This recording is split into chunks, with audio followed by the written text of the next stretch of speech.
माननीय सदस्य जयराम कुमार महतो जी अपना वक्तव्य प्रारंभ करें। ठीक है, आज तो हो ही रहा है, सब बोलिएगा अपना, सारे माननीय सदस्य चापाकल के बारे में बोलिएगा। अध्यक्ष महोदय ने देखिए, सच्चाई है, सभी माननीय सदस्यों की बात वाजिब है, चापाकल पर सरकार को सोचना चाहिए। धन्यवाद अध्यक्ष महोदय। आज मैं पेयजल एवं स्वच्छता विभाग, उत्पाद एवं मद्य निषेध विभाग, वित्त पेंशन विभाग, खनन एवं भूतत्व विभाग, वित्त अंकेक्षण तथा गृह कारा एवं आपदा और ऊर्जा विभाग के अनुदान मांग बजट के बाद विवाद में और कटौती प्रस्ताव के समर्थन में अपने वक्तव्य रखने आया हूं। अध्यक्ष महोदय, सबसे पहले तो मैं गृह विभाग की बात करता हूं। सबसे पहले मैं राज्य सरकार को आसन के माध्यम से बधाई देता हूं।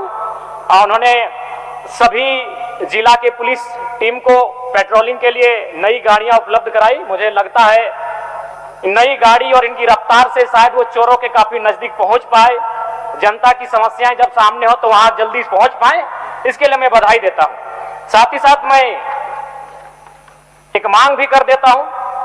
कई वर्षों से हमारे जो पुलिस के भाई हैं उनकी मांगे हैं, वर्दी भत्ता, धुलाई भत्ता, विशेष कर्तव्य भत्ता, आर्मोरर भत्ता, चालक भत्ता, ध्रुव भत्ता, राइफल भत्ता, वाहन भत्ता, चिकित्सा भत्ता, यात्रा भत्ता एवं शिक्षा भत्ता। इस पर भी सरकार को विचार करने की आवश्यकता है। साथ ही महोदय, जेएसएससी द्वारा आयोजित झारखंड आर्चिव प्रतियोगिता परीक्षा विज्ञापन संख्या 4/2015 के तहत एक नियुक्ति ली गई थी, जिसमें अभ्यर्थियों को 2 साल के बाद री मेडिकल का हवाला देते हुए उन्हें रोक दिया गया, जो कि चिंता का विषय है। मैं इसे भी संज्ञान में देना चाहूंगा। अब मूल विषय, अध्यक्ष महोदय, जब मैं विधानसभा का सदस्य बना तो मैंने सबसे पहला एक सवाल किया था 6 मार्च 2026 को, जिसमें सरकार ने उत्तर में बताया था कि पुलिस कर्मियों की संख्या लगभग 23,645 पद रिक्त है। महोदय, यह एक महत्वपूर्ण विभाग होता है, राज्य की विधि व्यवस्था का संचालन इनके जिम्मे होता है, और इतनी भारी संख्या में पुलिस कर्मियों की रिक्त पद का होना कहीं ना कहीं चिंता का विषय है। अतः मैं आसन के माध्यम से सरकार से पहले तो ये मांग करूंगा कि इसी वित्तीय वर्ष में एक नई बहाली कम से कम झारखंड पुलिस की निकाली जाए, क्योंकि काफी युवा बेसब्री से इस बहाली के इंतजार में है। और गांव देहात में हमारे आज से 30-40 साल पहले कहावत भी थी कि गाँव के इधर 2 चीजें टका कमे में, टणिया दौड़ के ना तो मटिया कोड़ के। तो टणिया में दौड़ने वाले नौजवान आज भी इस पुलिस बहाली की प्रतीक्षा में है। मैं चाहूंगा ये जो 23,000 से ज्यादा रिक्त पद हैं, इनकी भरपाई की जाए। अध्यक्ष महोदय, बात करें आज अगर पुलिस विभाग के कार्यों की, उनकी वर्तमान स्थिति की, बहुत ही चिंताजनक है। आपने राजरप्पा के मंदिर में घटना को देखा। कई अवसरों पर पुलिस कर्मियों के द्वारा आम जनता के प्रति जो दुर्व्यवहार दिखता है वो भी साफ साफ झलकता है।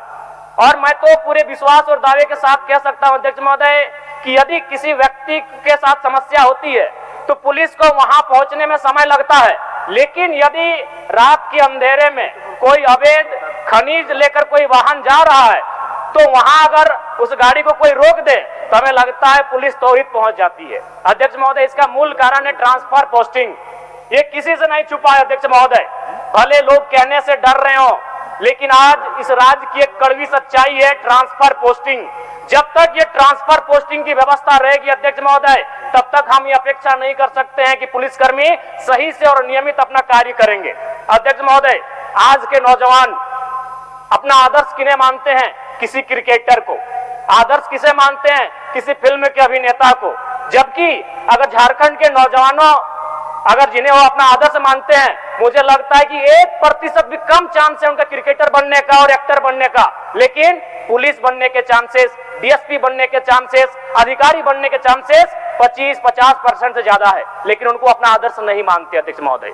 इसलिए पुलिस की इमेज पर एक बहुत बड़ा सवाल बनता है। मैं आसन के माध्यम से मैं अपने इस राज्य के तमाम पुलिस के वरीय पदाधिकारियों को भी एक संदेश दूंगा कि आखिर आपने कर क्या रहे हैं? आज क्यों नौजवान आपको अपने आदर्श के रूप में स्वीकार नहीं कर रहे हैं? अध्यक्ष महोदय, जबकि संभावना यहाँ पर है, नौजवान पुलिस बनेंगे, पुलिस के अधिकारी बनेंगे भविष्य में, लेकिन उनको आदर्श नहीं मान पा रहे। कारण है उनकी इमेज। और अध्यक्ष महोदय, कभी कभी ऐसा लगता है कि जब खजाना खाली होने लगा है तो रोड में वाहन की जांच शुरू कर दी जाए, जनता को परेशानी करने का कार्य आरंभ हो जाता है। महोदय, मैं स्पष्ट कहना चाहूंगा, मैं भी पक्षधर हूं कि जो लोग हैं वो हेलमेट पहने, वो लाइसेंस सही सलामत रखे, इंश्योरेंस का पालन करें। लेकिन मैं एक सुझाव देना चाहूंगा कि जब अब कभी जांच हो तो जिसके पास हेलमेट ना हो उसे हेलमेट दिया जाए, जिसके पास इंश्योरेंस के पेपर नहीं हो उस जगह पर जो आप फाइन ले रहे हैं उस इंश्योरेंस के पेपर तैयार किए जाए, जिनके पास जो कागज नहीं हो पहला अटेम्प्ट में पहली बार सबसे पहले उन कागजों को बनाया जाए, दूसरी बार अगर वो गलती करता है तो निस्संदेह आप उसे कठोर कार्रवाई करें। मैं इसका भी पक्षधर हूं। अध्यक्ष महोदय, आप बात करते हैं खनन की। झारखंड राज्य 40% खनिज देने वाला राज्य है। इस राज्य 27% कोयला, 26.5% लोहा, तांबा, bauxite, bromide, uranium, thorium, mica जैसे 75 से 80 प्रकार के मिनरल्स इस देश को हमारा राज्य देता है। लेकिन अध्यक्ष महोदय, आज बहुत ही चिंता का विषय है, बहुत ही गंभीर विषय है। हम अगर उड़ीसा से अपनी तुलना करें, पिछले वित्तीय वर्ष में उड़ीसा जो खनन के क्षेत्र में हमसे कम प्रभाव रखता है, उसने राजस्व के रूप में 50 करोड़ से ज्यादा रुपए राजस्व के रूप में प्राप्ति की, 50,000 करोड़ से ज्यादा। और अगर हम झारखंड राज्य की बात करें अध्यक्ष महोदय, तो मात्र 19,000 करोड़ रुपए ही हम राजस्व की प्राप्ति कर पाए हैं। इसका कारण क्या है? इसका कारण है कहीं ना कहीं हमारी जो नीतियां हैं और हमारा जो प्रबंधन का तरीका है वो कहीं ना कहीं उसमें खामियां है। अध्यक्ष महोदय, आज अगर विभिन्न अखबारों के स्रोत की माने तो लगभग कोयलांचल के क्षेत्रों में प्रतिदिन 600 करोड़ कोयला का अवैध कारोबार होता है। 600 करोड़, उसे अगर 12 से गुना करें तो 12 चक 72, यानी हमारे राज्य में जब वन टाइम जो अनुपूरक बजट आता है उस अनुपूरक बजट के बराबर इस राज्य में केवल कोयला के अवैध कारोबार से पैसा की उगाही की जाती है महोदय, जो कि इस राज्य के लिए बहुत ही चिंता का विषय है महोदय। और मैं तो आपको भी संज्ञान देना चाहूंगा, क्योंकि मैं आसन से आग्रह करूंगा, चैलेंज तो कर नहीं सकता। महोदय, याद होगा लगभग 3-4 विधायकों ने यह मामला उठाया था कि कोयलांचल के क्षेत्रों में रेतों की जमीन पर जबरन ओबी डंप किया जा रहा है, जबरन उनकी जमीनों का अधिग्रहण किया जा रहा है, मुआवजा वगैरह नहीं दिया जा रहा है। आपने संज्ञान में लिया था और आसन के माध्यम से आपने एक टीम का भी गठन किया था 7 सदस्य। महोदय, क्या हुआ उस टीम का? क्या हुआ उस आपके निर्णय का? अध्यक्ष महोदय, ये कितनी दुख की बात है। You are the chairperson of the house but they are not following your instruction. आपके ऑर्डर का अनुपालन नहीं हो रहा है, आपके इंस्ट्रक्शन का पालन नहीं हो रहा है। अध्यक्ष महोदय, ये चिंता का विषय है। तो फिर हमारा क्या होगा? अध्यक्ष महोदय, आपने टीम बनाया था। जयराम जी, आपने जब आसन को इंगित किया तो मैं आपको सूचना दे दूं कि इसका जांच चल रहा है। और जांच के क्रम में एक दिन ऐसा भी हुआ कि तमाम पदाधिकारी को हम लोग हमारे विधानसभा सचिवालय का जो मीटिंग हॉल है उसमें भी बुलाने का काम किया और काफी डिस्कशन इस विषय पर हुआ। और फिर इन लोगों का एक्सटेंशन, इन लोग हमको एप्लीकेशन दिए कि हमको इस विषय के तह तक जाने के लिए और कुछ वक्त दिया जाए।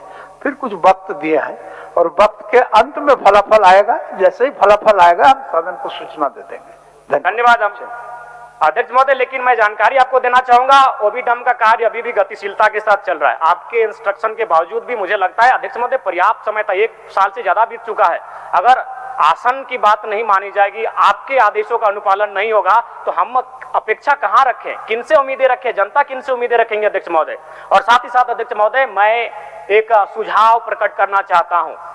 नागालैंड में, अरुणाचल प्रदेश में, मेघालय में कोऑपरेटिव सोसाइटी के माध्यम से कोयला खनन का काम किया जाता है।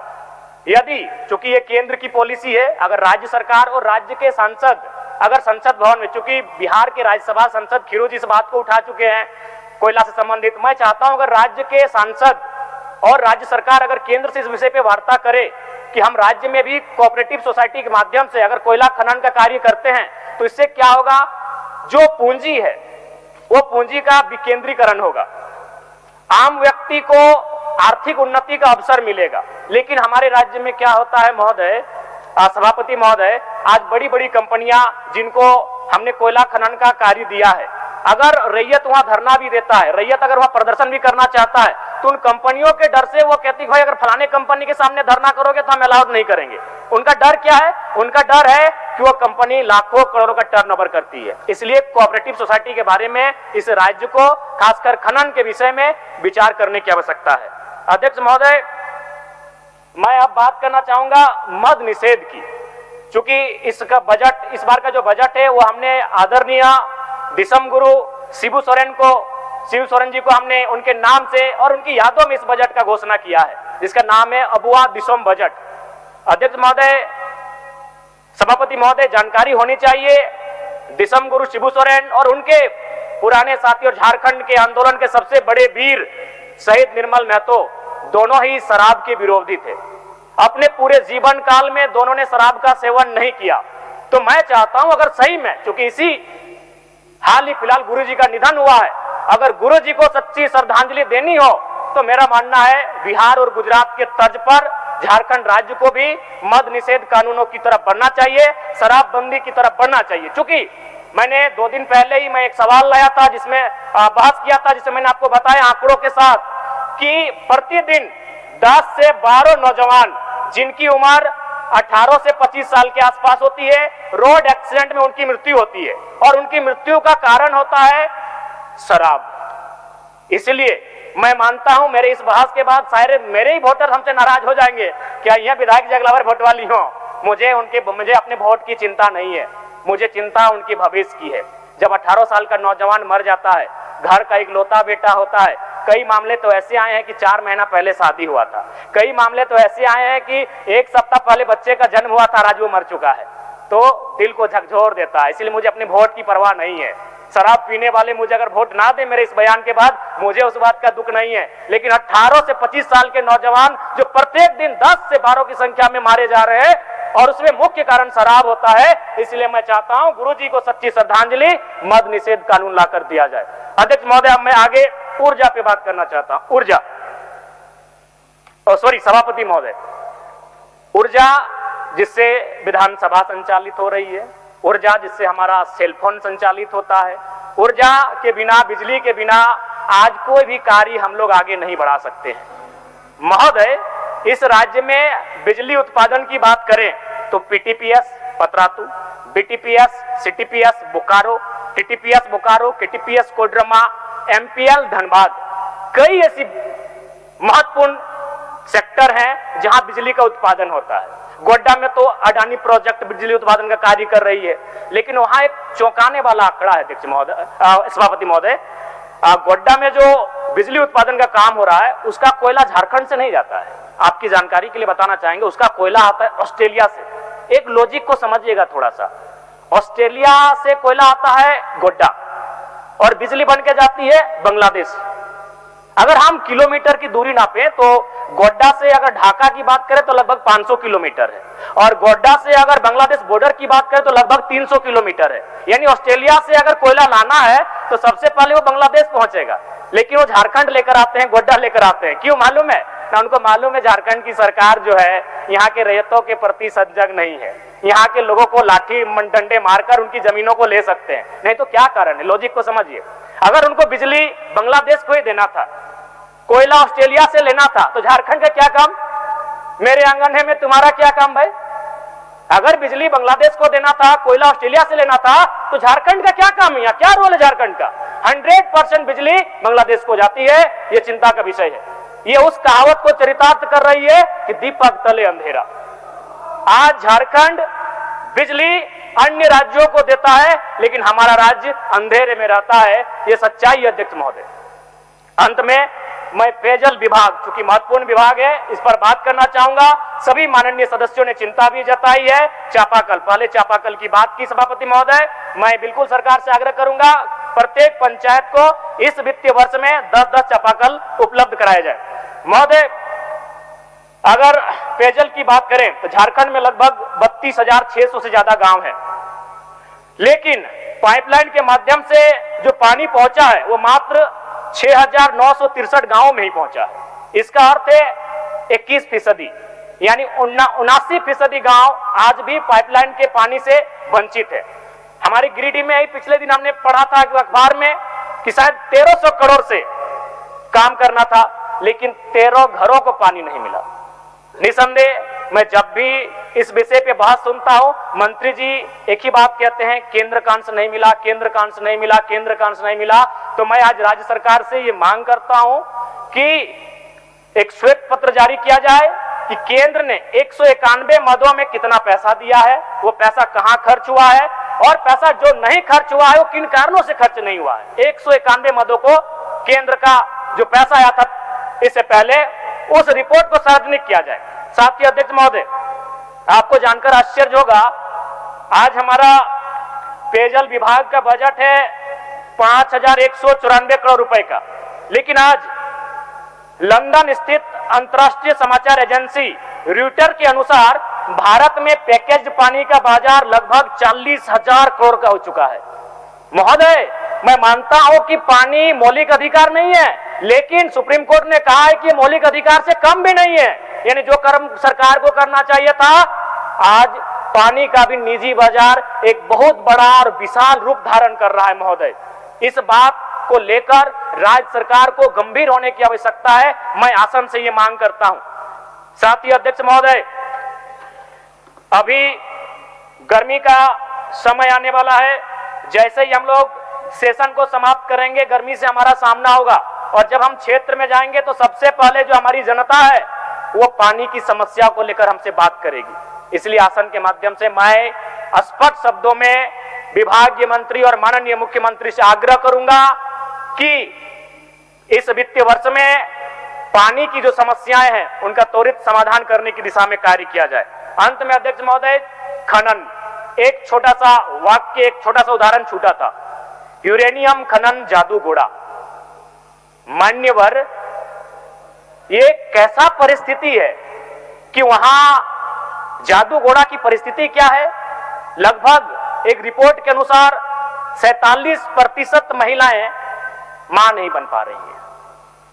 लगभग 30 से 35% महिलाएं जो अगर बच्चों को जन्म भी दे रही हैं तो मृत जन्म ले रहे हैं। एक बहन का मुझे नाम याद नहीं आ रहा है एग्जैक्ट, उसके 6 बच्चे मृत पैदा हुए। मैं मानता हूं यूरेनियम देश की शक्ति के लिए आवश्यक है, लेकिन क्या वो मानवीय मूल्यों से ऊपर है? तो क्या इतने वर्षों से यूरेनियम खनन का कार्य जादूगोड़ा में हो रहा है, क्या उस गांव को हम वहां से विस्थापित नहीं कर सकते हैं? क्या उस गांव को दूसरे जगह पर बाकी मूलभूत सुविधाओं के साथ नहीं बसा सकते हैं? तो अध्यक्ष सभापति महोदय, कहीं ना कहीं ये सारी चीजें ये बता रही है कि हम जनता की समस्याओं को लेकर कितने सजग हैं, कितने चिंतित हैं, जो कि बहुत ही दुखद और दुर्भाग्य का विषय है। आपका समय हो गया। ठीक है, धन्यवाद, बहुत बहुत धन्यवाद सभापति महोदय।